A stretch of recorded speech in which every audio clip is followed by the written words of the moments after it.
ಶೃಂಗಾರದ ಹೊಂಗೆ ಮರ ಹೂ ಬಿಟ್ಟಿದೆ, ನಾಚಿಕೆ ನಮ್ಮ ಜೊತೆ ಠೂ ಬಿಟ್ಟಿದೆ.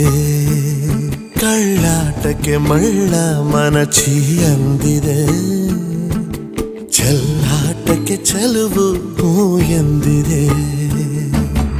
ಇಬ್ಬರ ಕಾಮನೆ ನೂರು, ತುಟಿ ಗಾಯಕ್ಕೆ ಕಾರಣ ಯಾರು? ಇದು ಗೊತ್ತಿಲ್ಲದ ರೋಮಾಂಚನ, ಹೋಗಿ ಬಂತು ಪ್ರಾಣ. ಶೃಂಗಾರದ ಹೊಂಗೆ ಮರ ಹೂ ಬಿಟ್ಟಿದೆ, ನಾಚಿಕೆ ನಮ್ಮ ಜೊತೆ ಠೂ ಬಿಟ್ಟಿದೆ.